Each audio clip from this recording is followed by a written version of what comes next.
योगः कर्मसु कौशलम्.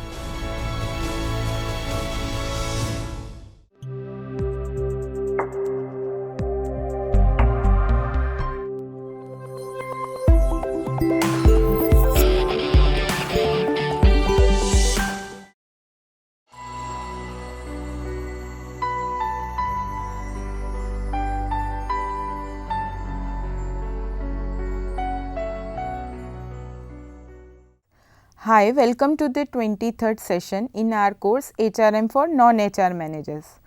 In the previous session, we have discussed legal compliance in HRM.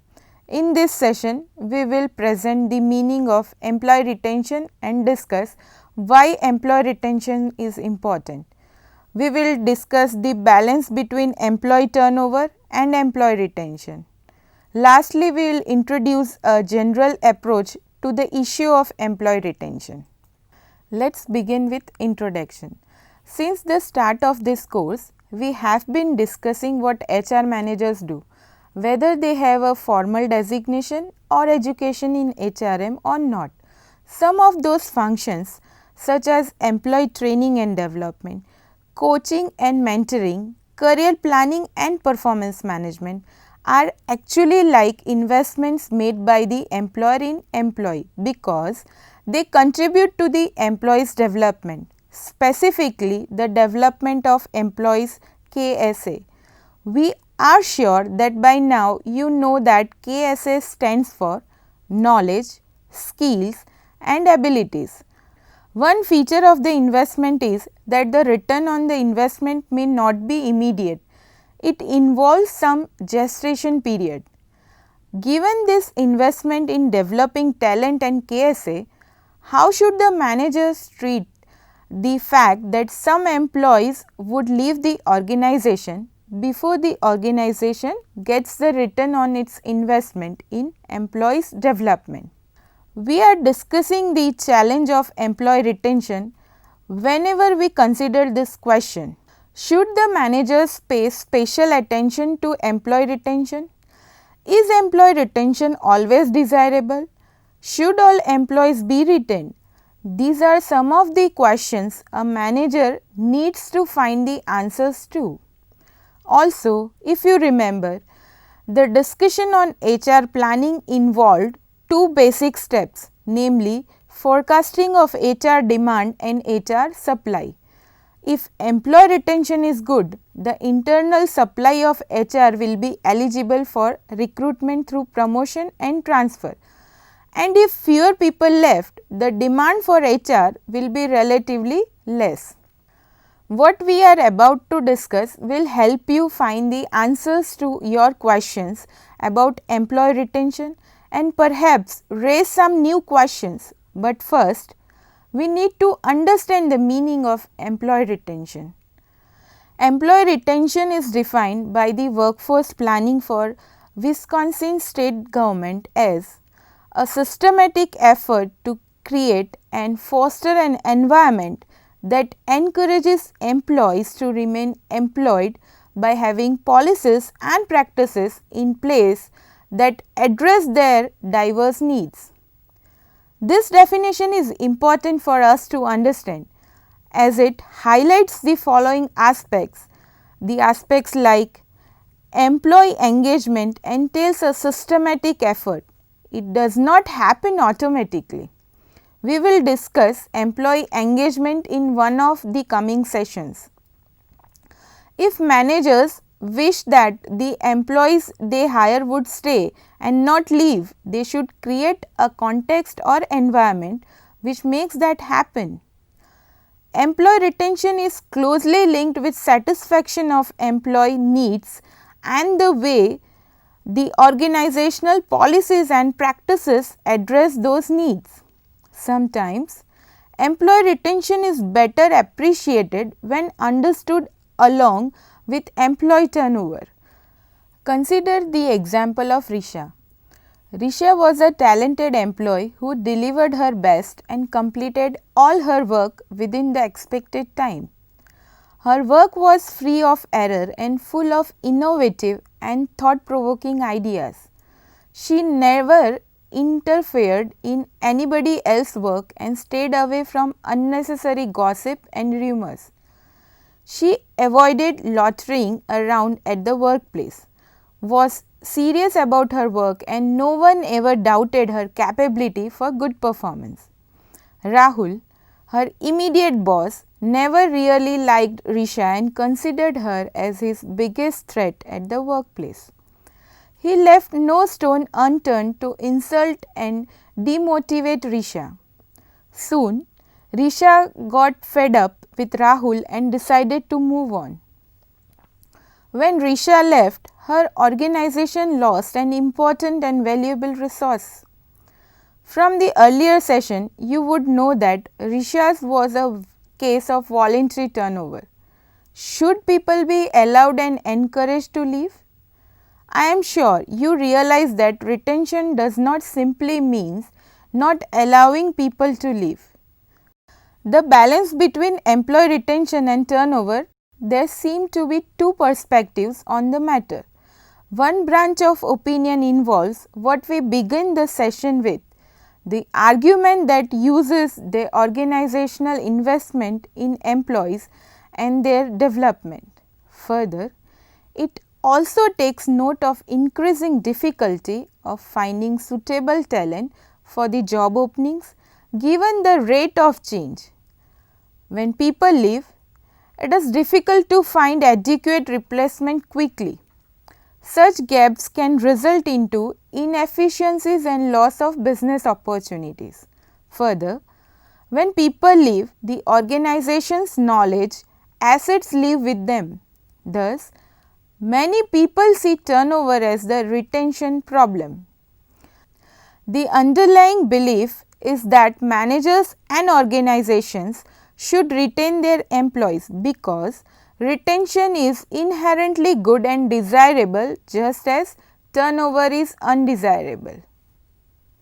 A second branch of opinion on employee turnover involves a belief that in the middle of so much change and global opportunities, rising employee turnover is inevitable and in fact desirable.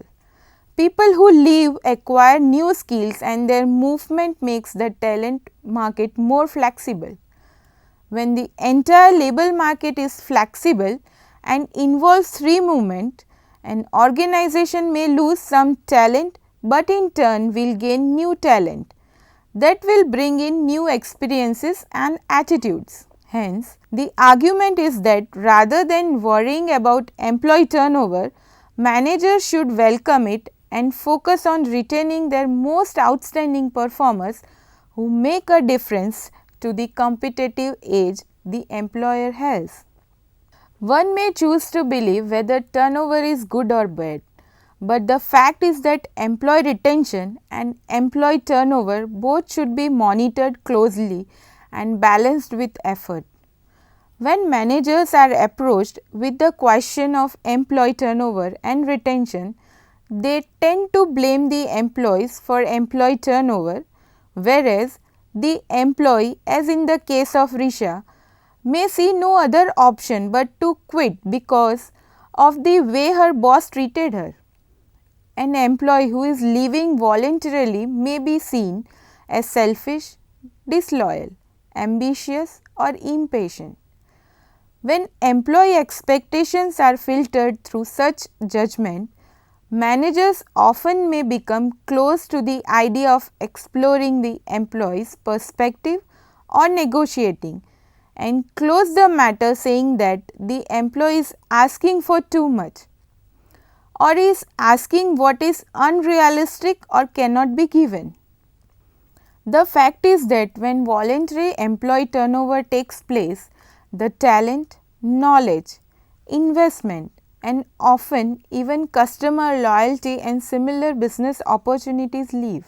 So, while some voluntary turnover is inevitable, voluntary turnover can and should be avoided, and failing to do so should be considered as the organization's failure to retain the employee.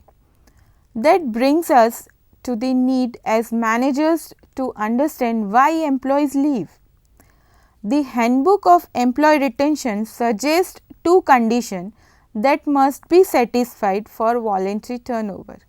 Number 1, the employee's unhappiness with work, organization, supervisor or colleagues. Number 2, the employee's ability to find alternative employment which according to the employee will provide greater long-term job satisfaction. Thus, managers should realize that employee retention is closely linked to the perceptions about job satisfaction in the longer analysis, and that retaining the employee need not always be about paying higher salary or monetary rewards. Next, retention strategies. Strategy formulation refers to the process of choosing the most appropriate action to achieve the long-term goals and objectives of the organization.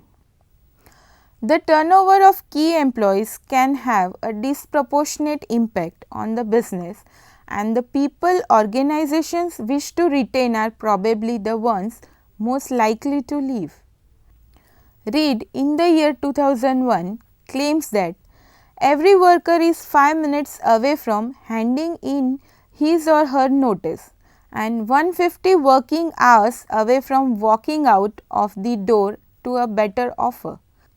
There is no such thing as a job for life, and today's workers have few qualms about leaving employers for greener pastures. Concerted action is required to retain talented people, but there are limits to what any organization can do. It is also necessary to encourage the greatest contribution from existing talent and to value them accordingly. Factors affecting retention. Retention strategies should be based on an understanding of the factors that affect them. One may generalize that for early career employees, compensation and opportunity for development and advancement may be significant. For mid-career employee, that is age between 31 to 50, while some of the factors from the previous age bracket may still be relevant. In addition, they may look for greater responsibility in terms of decision making, and if they have started families, then flexibility for better work-life balance. Late career employees over 50 years may be interested in security. Such generalizations often do not help for shaping effective retention strategy. In practice, managers, whether HR or functional managers who wish to retain employees, often use general retention strategy as well as focused retention strategy, as the case may be. A general retention strategy may combine some of the factors affecting employee retention, which we will be discussing soon. But an organization is not a case of one size fits all. Let me explain that using an example. One of the factors which will soon be mentioned in work-life balance. One of the ways to convey that the organization considers employee work-life balance as important is through benefits or flexible hours. The organization may give maternity leave and may allow employees to work flexible hours. In this case, the employees who do not have children or are past that stage may feel that the organization has nothing to offer to them. By comparison, such employees feel that they have lost what the other employees have got. It may so happen that those employees would leave or stay simply because they do not have other jobs. Neither of these are helpful to their current organization. Hence, it is recommended that the organization also identify target profile of their employees whom it wants to retain and apply focused retention strategy. One example could be an organization whose production process has high impact on environment in terms of pollution. It is known that the younger employees are more sensitive to environmental damage and wish to contribute to sustainability of the people, planet and business. And organizations which wishes to retain its younger generation employees often engage them in finding more sustainable ways of business, as well as involving them in the organization's social service initiatives such as charities. Thus, a retention strategy, whether general or focused, would usually be a combination of the factors which we discuss next. Compensation is the total cash and non-cash payment that you give to an employee in exchange for the work they do for your business. It is typically one of the biggest expenses for businesses with employees. Compensation is more than an employee's regular paid wages. Second factor is reward and recognition. Rewards are the items, gift cards, cash or perks such as time off or discounts earned through receiving recognition or achieving your goals within an incentive program. Simply handing out rewards is not recognition, as it does not have any value to the employee beyond the dollar amount. The third factor is promotion and opportunity for growth. Promotions are what employees see as giving them growth and development opportunities. The fourth factor is participation in decision making. Undoubtedly, participative approach to management increases the stake or ownership of employees. Working hours may get stretched on their own without any compulsion or force from the management. All these leads to increased productivity. The fifth factor is work-life balance. Work-life balance is the harmony or a satisfactory mix of work and other roles in a person's life space. It is the state of equilibrium in which demands of personal life, professional life and family life are equal. The sixth factor is work environment. The term work environment is used to describe the surrounding conditions in which an employee operates. The work environment can be composed of physical conditions such as office temperature or equipment such as personal computers. It can also be related to factors such as work processes or procedures. Seventh factor is training and development. Training and development involves improving the effectiveness of organizations and the individuals and teams within them. It should be realized that training and skill development alone would be ineffective for increasing perceived opportunities for growth and development, which we mentioned earlier. The eighth factor is leadership.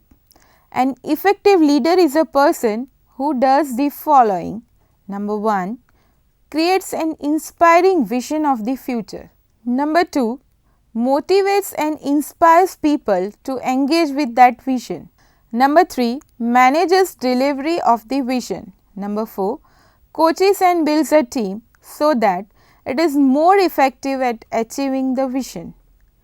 Leadership brings together the skills needed to do these things. And the ninth factor is job security.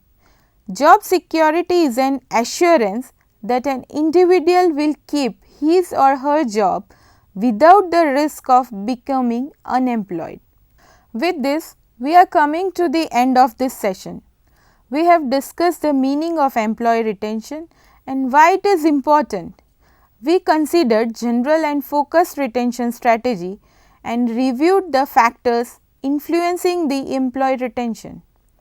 Thank you for joining us and we will see you soon. Until then, goodbye.